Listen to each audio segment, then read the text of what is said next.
कृष्ण भगवान की जय। उमापति महादेव की जय।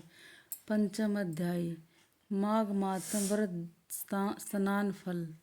महर्षि वशिष्ठ ने कहा, हे दिलीप, प्राचीन काल की बात है। एक दिवस भगवान नारायण स्वरूप श्री दत्तात्रेय जी के सम्मुख महिष्मती नगरी का राजा सहस्त्रार्जुन उपस्थित हुआ और उनसे विनम्र प्रार्थना की कि उसे माघ माह के फल की जानकारी देने की कृपा करे। भगवान दत्तात्रेय ने कहा, हे राजन, एक बार यही प्रश्न देवर्षि नारद जी ने ब्रह्मा जी से कहा था। उन्होंने उनको जो उत्तर दिया था वह संक्षेप में मैं तुम्हें बताता हूँ। भगवान विष्णु को माघ स्नान अति प्रिय है। माघ मास में स्नान से कष्टों का निवारण होता है तथा मनुष्य अग्नि के समान तेजस्वी तथा शुद्ध, श्रवण के समान निर्मल हो जाता है तथा स्वर्ग की प्राप्ति होती है। धर्मात्मा व्यक्ति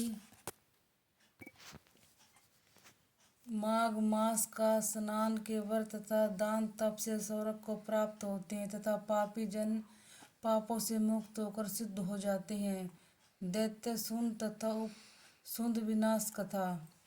महर्षि ने कहा कि मैं तुम्हें इस संदर्भ में कथा सुनाता हूँ। भृगु वंश में कांजिका नाम की एक कन्या का जन्म हुआ। दुर्भाग्यवश वह बाल विधवा हो गई। कांजिका ब्राह्मणी ने विंध्याचल पर्वत पर रेवा का कपिल के पवित्र संगम स्थल पर भगवान श्री हरि की कठोर आराधना व तपस्या की। उसने पवित्र नर्मदा के पावन तट पर भी माघ का स्नान किया तथा व्रत व तप किया। काल चक्र के अनंतर वह ब्राह्मण मृत्यु उपरांत माघ मास के तप, स्नान व दान के फलस्वरूप वैकुंठ धाम को प्राप्त हुई और 4000 वर्ष तक सुख भोगती रही। तिलोत्तमा का पुण्य जन्म। विष्णु भगवान के सुन तथा उपनिषद दो महावीर दैत्यों के विनाश के लिए देवी तिलोत्तमा को अवतरित किया। अपने वैकुंठ निवास पर माघ स्नान तथा पुण्य फल के स्वरूप वह अति रूपवती सुंदरी बनी। उसके रूप को देखकर देवता भी मोहित हो गए। स्वयं ब्रह्मा जी भी उसके रूप को देखकर आश्चर्यचकित हो गए। ब्रह्मा जी ने तिलोत्तमा को आज्ञा दी कि हे मृगलोचने, सुन उपनिषद दैत्यों ने देवताओं को अति परेशान कर दिया है तथा उनका विनाश करो। प्रभु की आज्ञा पाकर परम सुंदरी तिलोत्तमा ने अपना संपूर्ण श्रृंगार किया तथा दोनों हाथों में वीणा लेकर अशोक वृक्ष के नीचे वीणा वादन प्रारंभ कर दिया। सूंद तथा उपनिषद ने सुंदरी तिलोत्तमा को देखा। दोनों इसके रूप माधुरी को देखकर मुग्ध हो गए और अपनी अपनी पत्नी बनाने के लिए युद्ध करने लगे।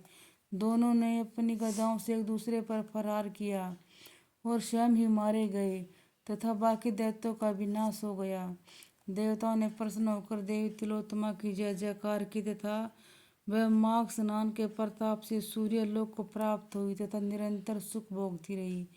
अतः जो प्राणी वैकुंठ धाम जाने की इच्छा रखता है उसे मकर संक्रांति तथा माघ स्नान अवश्य करना चाहिए। बोले कृष्ण भगवान की जय।